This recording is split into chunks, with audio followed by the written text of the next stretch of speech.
Okay, so this is going to be the third Photoshop tutorial, and I'm going to kind of run you through a few different things in this that could be useful. Should be pretty quick, but we're going to use this image, and I'll show you how I kind of layer things and how things kind of come together. So this is straight out of Revit, what it looks like here. And you can see my ground plane it's kind of gray right now, but in Revit that's just a plain white texture. It's a flat matte white. That way I can throw my own grass on it and all of that. Revit's grass tends to just be a little dicey. Doesn't look as nice as if you were to Photoshop it in, so I tend to Photoshop it in. What you're seeing here, I'll explain all of this kind of dark, blotchy stuff going on here as we go through. But right now, I've got kind of the line work, so you can see it just very faintly come in there. So all of the line work, that's just my hidden line view coming straight out of Revit. Allows me to select different areas pretty easily, and then Photoshop stuff into certain areas based on that line work. So that can be really handy to have on there, and it also just gives it a nice crisp edge to everything. So if you just throw that on there, and right now I've got it at an opacity of 15%, and obviously it's on a multiply layer because otherwise you would see all of the white. So if I throw it on multiply, I get all of the line work real heavy, but I don't want it real heavy. I want it down somewhere around 15%. So I just kind of drag that down. Okay, so basically right now this is kind of a plain white, and you can see I started photoshopping some of these textures on there here and there, and then this is the big one. This is the grass. Basically what I do for my grass is I'll Google image search field of grass, and then just grab a big swatch of it, and just like with any other texture, I'll kind of duplicate a certain section of it, fade it into itself, and get a much bigger swatch of it. And because I have the line work, I can select exactly where I want it to be, and then I'll come in and kind of feather the edge along here, so that way it's a little bit cleaner. It's not perfectly flat along the edges there. That just tends to help a little bit. So right now my grass goes all the way up to the edge of the house, and then I'm going to start putting in some plants and stuff like that eventually. So in terms of backgrounds, what I'll do is, if you see this layer 3 here, you're not seeing it turn on and off because it's plain white, and it is, let's see if I can't grab that and move that up so that you guys can see where that's coming in. Oh, that's why, because it's on multiply. Okay, so here's the white layer, and essentially all that is the outline of the roof, and then all the way to the sky. So I'm going to throw that on normal, and hopefully that's back in the right spot. Nope, not quite.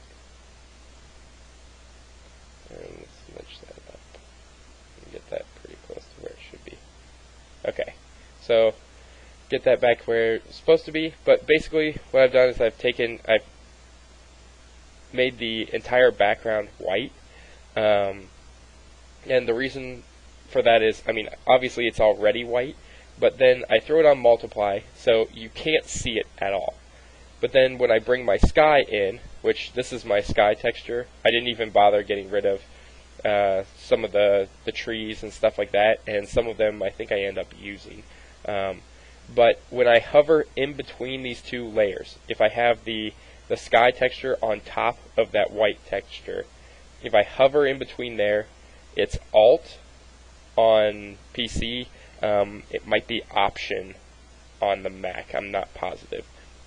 But you'll see this little lock symbol kind of come up, and if I click in between there, it'll jump that texture over, and essentially what it does is it limits what you're seeing from this texture to just the area where this exists. So if I turn that off, I see a giant kind of sky image, and it's covering up my house and everything. But if I hold Alt and click between those two textures, I get this nice crisp kind of sky in between there. I get some of the trees here, a couple of the trees there, but that starts to look a little bit better. Now on top of that, I start layering in some of these plants here, and what you're seeing is, you see this dark spot. Basically what I've done is, at the very end, I've placed all of these kind of plant textures and all of that stuff in there. So once I start placing all of that stuff in there, I come back to my background layer, and I'll use this little burn tool here. And basically all this does is it darkens certain areas. So I probably don't want it that big. I'll take it down a little bit. And then I essentially just burn certain areas to create shadows. So if I go over this a few times, you can see I'm starting to get like this dark kind of burned section. But it works pretty well for creating shadows and stuff like that. Like behind. That's not necessarily the best way to do shadows. That's the way I did it on this file, but you can take, like, let's say I grab this tree, and I'm going to move this tree over here for now, and I'm going to duplicate it. So I just hit Control J to duplicate it, and then I'm going to go to Image, Adjustments, Hue and Saturation, and I'm going to crank the lightness all the way down.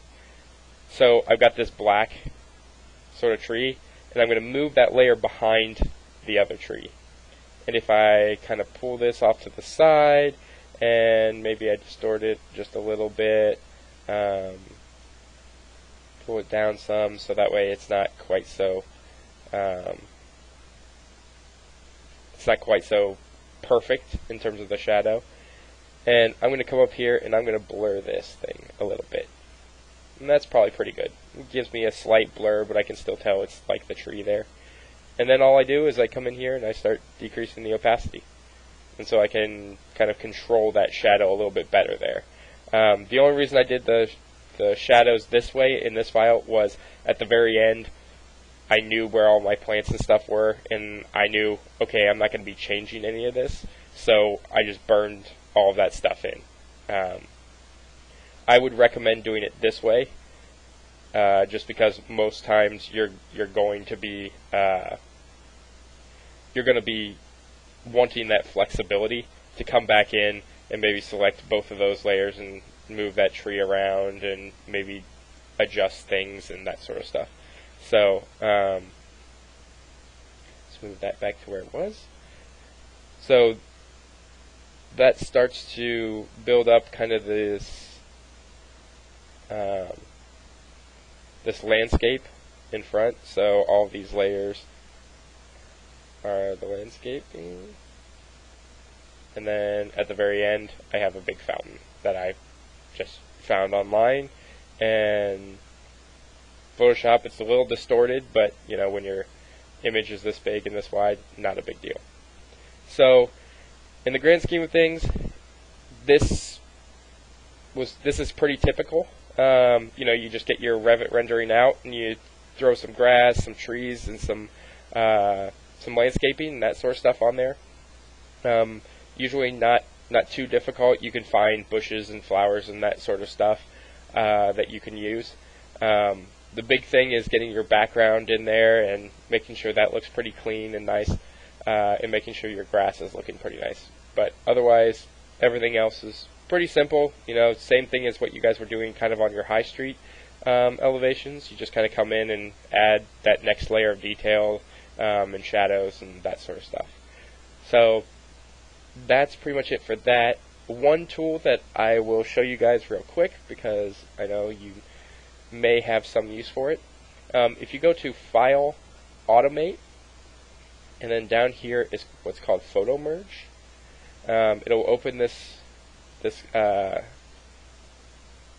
dialog box here, and this can be useful for when you're taking pictures of something, when you're taking when you scan something in. Let's say you've got a large drawing and you're scanning in, you know, individual pieces of it, and then you come in and you say, okay, I'm going to piece these all together, and that way I'll have the great big image. This can be really useful there. So I'm going to hit Browse, and I'm going to find, let's say, okay, so let's say I've taken some pictures of a room, and rather than a long, thin panoramic, I want to be able to see the top, I want to be able to see the bottom, I want to be able to see kind of more of that room. So I'm going to grab, if I've stood in the same place, that's crucial. You want to be standing in the same vantage point and then just move around taking pictures, move the camera kind of left and right to take pictures. So I'm just going to grab all of these here. It'll take longer if I grab all of those, but you'll get the point here. So I'm going to grab all of those, and auto is usually pretty good. If you know the difference between each of those images, you can go ahead and select those. But for the most part, auto works pretty well. So I'm going to hit OK.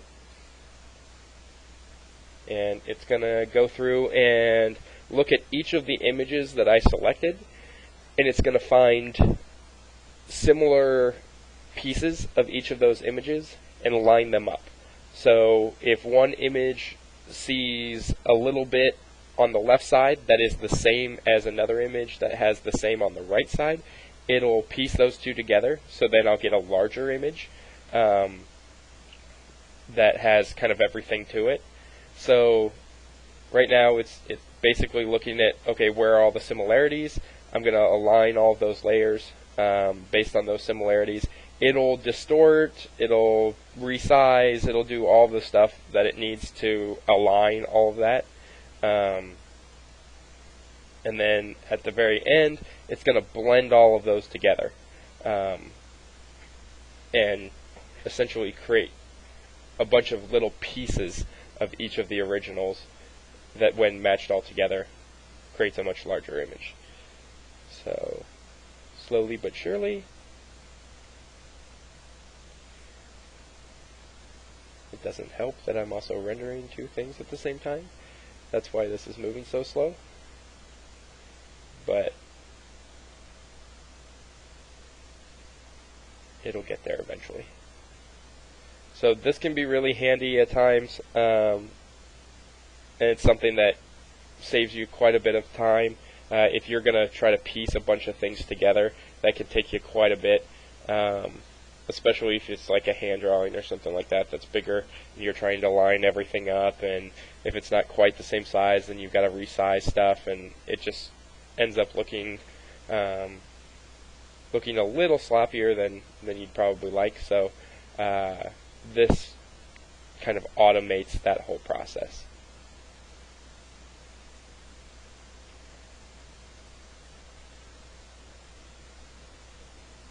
Come on, computer.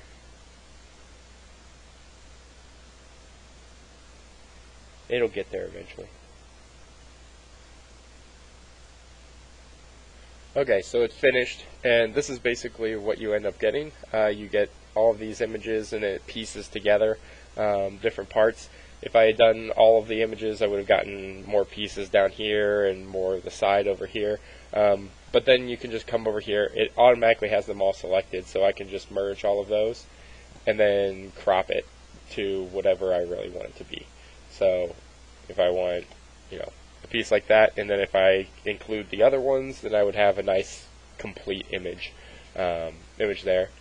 It tends to be handy, but it's something that you guys can play with and see if it's something that you'll find useful.